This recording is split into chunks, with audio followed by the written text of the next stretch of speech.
Salut les gens, j'espère que vous allez bien, moi ça va super bien. Aujourd'hui je suis dans une nouvelle vidéo où je vais présenter toutes mes lectures de mars. Il y en a 13, donc je vais pas parler trop parce que j'ai beaucoup de choses à dire. J'espère que ça vous plaira. Générique.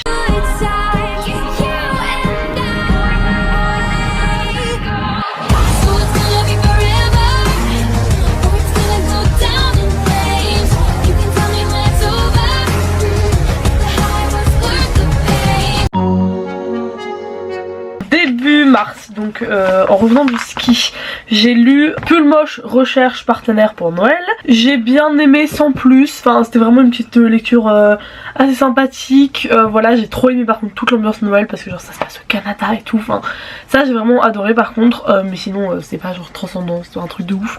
Si vous voulez le résumé, il est dans ma vidéo qui sera dans le petit i, je sais toujours pas de quel côté, ma vidéo pile à lire d'hiver. Donc c'était sympathique sans plus, j'ai aimé la vibe de Noël, mais il y a un truc qui m'a dérangé, c'est que parfois les pensées du personnage étaient un peu genre arrêtées et sexistes comme ça. Enfin genre il y a sa copine qui est enceinte et tout, et genre elle parle du fait qu'elle va organiser une baby shower pour sa copine machin, et que du coup si c'est une fille ce sera rose et que si c'est un garçon ce sera bleu. Enfin vous voyez, ce genre de truc ça me dérange un peu, j'aime pas trop, mais voilà, donc j'ai mis un 8 sur 10, j'aime bien sans plus.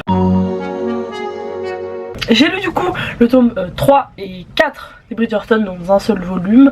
Je vous en ai parlé dans ma pile à lire du printemps, qui sera la même chose dans le petit i. Alors, comment vous dire que le tome 3 sur Bénédicte, une de ses masterclass, ce livre, je pense que c'est mon préféré de la série pour le moment. Bénédicte c'est mon chouchou, c'est vraiment mon frère. Comment on appelle ça en français? Je sais comment on le dit en anglais, c'est siblings, mais...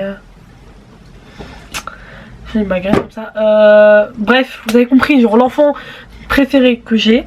C'était pas français en par lettres, hein, tout ça. Du coup, Bénédicte, je vous le fais vite fait, c'est une réécriture de Cendrillon, donc du moins pour le début. J'ai surkiffé, genre j'ai vraiment trop aimé, genre parce que du coup il y a le truc de coup de foudre au premier regard, et ça c'est vraiment une trope que je survalide, j'aime vraiment trop. Donc voilà, j'ai adoré Bénédicte, toujours bien écrit, vraiment. Julia Quinn, elle écrit genre hyper efficacement, mais genre sans perdre le côté un peu 1800 tout ça, mais ça se lit tout seul, c'est hyper addictif. Enfin, je l'ai lu en 3 jours quoi, le deuxième aussi je l'ai lu en 3 jours, enfin en fait tous les Bridgerton que j'ai lu, parce que j'en ai lu 4, tous lisent super vite alors que c'est des livres qui font genre 300-400 pages, enfin vraiment des pépites gigantesques, j'ai surkiffé. Donc voilà, donc Bénédicte je mets un 10 000 sur 10. Colline j'ai mis un 10 sur 10 parce que j'ai vraiment aimé, mais genre c'était pas un méga coup de cœur, mais il était quand même incroyable. Enfin en fait j'ai peur de vous les spoil, mais du coup celui-là c'est un Friends to Lover. Je vais vous dire les tropes comme ça va vous aider. Ensuite on a le tome sur Héloïse, où là c'est genre la trope où la personne en face elle a déjà des enfants. Voilà, j'ai trop aimé celui-là, j'ai mis 9 sur 10 parce que le personnage masculin m'a un peu cringe parfois, mais la relation d'Héloïse avec ses enfants était trop mimes, genre j'ai vraiment adoré.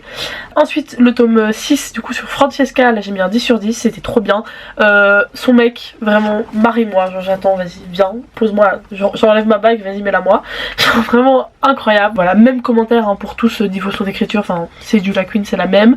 Trop hâte de lire le tome 7, 8 et 9 du coup, et de finir enfin le Bridgerton, parce que bon j'ai commencé il y a un an le tome 1 et 2, donc ça s'agirait peut-être de se réveiller, balou hein. Et du coup la troupe de Francesca, c'est le mec il est amoureux d'elle depuis longtemps mais il peut pas la voir, et après du coup il l'a, enfin vous voyez un peu, voilà.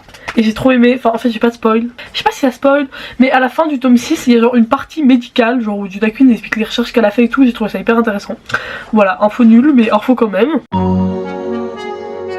Ensuite, autre livre que je n'ai pas parce que je l'ai lu dans le cadre de l'école, c'est Alice et les autres. Alors ça parle de Alice qui est une personne atteinte du TDI, donc trouble dissociatif de l'identité, et donc on va suivre ses alters et sa vie. Elle se fait interner en hôpital psychiatrique, voilà, et donc on a le point de vue de son mari, de son docteur, et à la fin on a le point de vue de ses enfants. Je ne vous spoil pas l'histoire.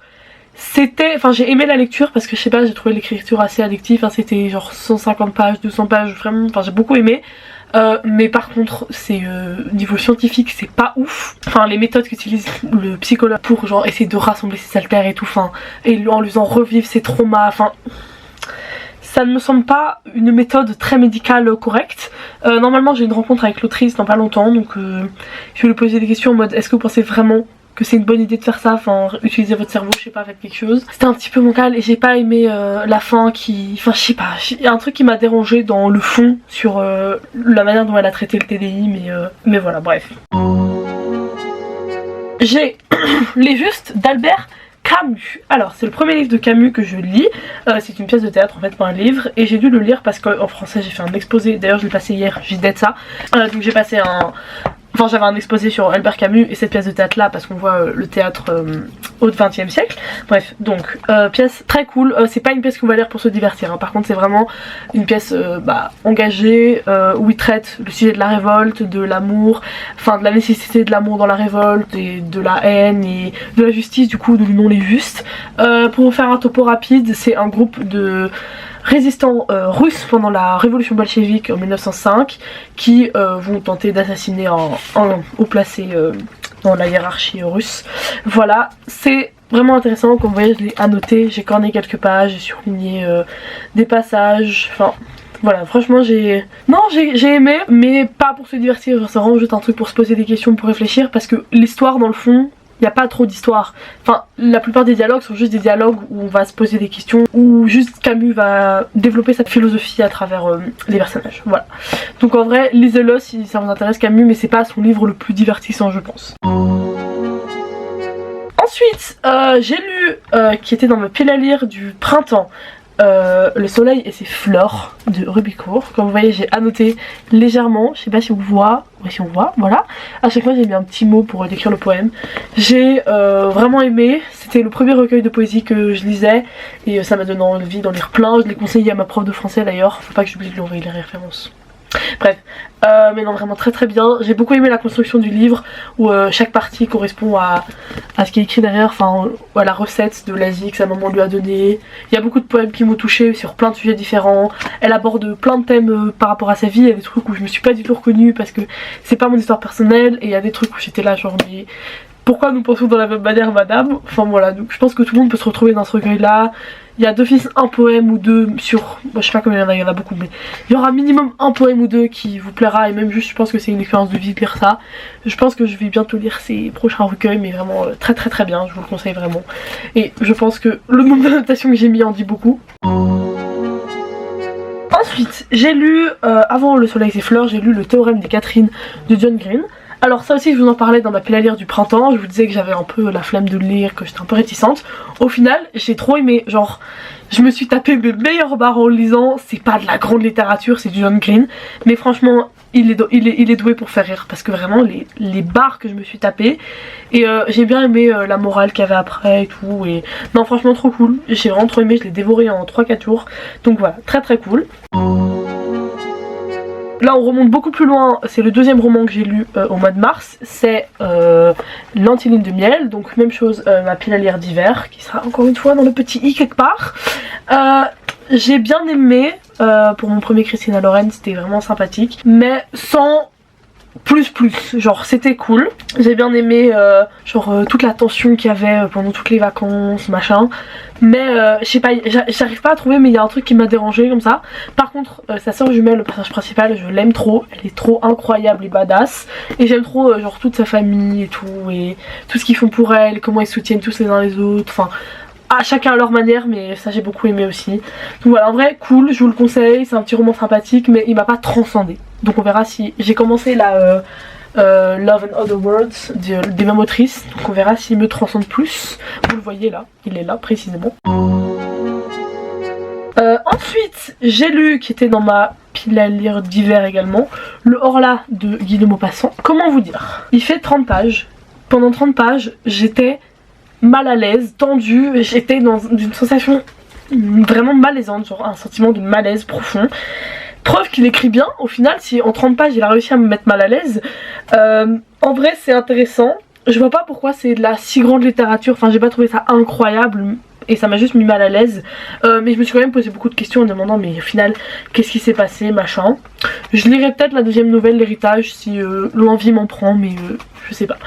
Donc en vrai cool, mais voilà, c'est pas mon truc classique préféré. Ensuite ça, il était dans aucune de mes piles à lire, c'est Roman qui me l'a prêté. Comment vous dire que c'était incroyable. La violoniste d'Auschwitz. Alors, je sais pas si je vous l'avais dit, mais j'ai aussi acheté Le tatoueur d'Auschwitz. Et c'est la même autrice, si mon souvenir est bon. Et en fait, elle s'inspire d'histoires vraies pour prouver qu'il y a encore de l'amour. Enfin, que l'amour est encore possible, même dans une situation aussi horrible qu'Auschwitz. Donc voilà, donc elle montre plein d'histoires comme ça. Et là, ça parle donc d'une violoniste autrichienne qui se retrouve à Auschwitz et qui va monter un orchestre féminin dans le camp de Birkenau. Et elle va rencontrer un pianiste, machin, et ensuite toute leur histoire. C'était bouleversant. Après c'est Auschwitz, donc je m'attendais à quoi en fait, mais ça m'a pris mon petit cœur comme ça l'a déchiré en petits morceaux à chaque page. Même les moments de joie étaient teintés d'un fond triste et malsain parce que bah, ils sont quand même Auschwitz, enfin il y a les nazis et tout, mais je sais pas, j'ai beaucoup aimé sa force de résilience au personnage principal. Et non, c'est quand même un très très très bon livre. Il fait 500 pages mais je l'ai dévoré aussi en 3-4 jours. Ouais non, incroyable. Il m'a beaucoup touchée. J'ai failli pleurer à la fin, j'ai lâché 2-3 larmes, mais comme j'étais à l'école quand je l'ai fini, je savais pas me mettre à pleurer dans ma salle d'études en mode... Même si je pense que si j'avais été dans mon lit, les larmes elles auraient coulé toutes, ça aurait été fini. Parce que là à chaque fois j'avais du bruit autour de moi et j'étais pas totalement plongée dans l'univers, mais c'est quand même incroyable. Et j'ai encore appris des trucs sur Auschwitz que je savais pas. Mais par contre, âme sensible, s'abstenir, enfin... C'est Auschwitz, il y a beaucoup d'horreurs qui sont décrites. Parfois, c'est pas tout le temps hyper graphique, mais ça peut l'être par moment. Ça peut être assez dur à lire, donc voilà. À lire, sauf si vous le sentez pas niveau graphisme des scènes. Je sais pas si ça se dit, si c'est français, mais j'espère que vous m'aurez compris. Et puis ensuite pour le graphique du mois, parce que comme vous le savez j'essaye de lire un graphique par mois, et que ce mois-ci il y avait le 8 mars, GG Malou, 8 mars à aller, et que le 8 mars c'est la journée de lutte pour le droit des femmes. J'ai donc lu Culotté, le tome 1, donc en BD. Je sais qu'il y a un roman aussi de ça qui est sorti. Comment vous dire, c'est Margot, encore une fois, tous les graphiques que je dis, Margot le sent, qui l'a prêté. C'est incroyable, incroyable, incroyable, incroyable, incroyable. J'aime trop, je sais pas comment je peux vous dire ça autrement. Cette madame Pénélope là, madame je vous adore. C'est donc, pour ceux qui savent pas, Culotté c'est le destin de plein de femmes à travers les siècles et le monde, qui est raconté en BD avec des petits textes. Et c'est incroyable, c'est super cynique comme ça, enfin il y a des petits commentaires qui sont mis qui me font mourir de rire. Non, c'est juste incroyable et on a plein de choses qui sont racontées et non voilà, j'ai kiffé. Ça parle de transidentité, ça parle de plein de trucs. C'est trop bien, lisez-le, graphique de ouf. Je suis trop contente de l'avoir lu enfin, parce que Eleonore les a aussi depuis longtemps et je les ai toujours pas lus. Donc voilà, j'ai fini de vous parler des 13 livres que j'ai lus ce mois-ci. Il y en a des petits comme des très grands, donc je suis assez fière de moi quand même. Espérons que je fasse la même chose pour le mois d'avril. Voilà, j'espère que cette vidéo vous a plu et je vous retrouve la semaine prochaine pour une nouvelle vidéo qui normalement parlera aussi de lecture et de musique.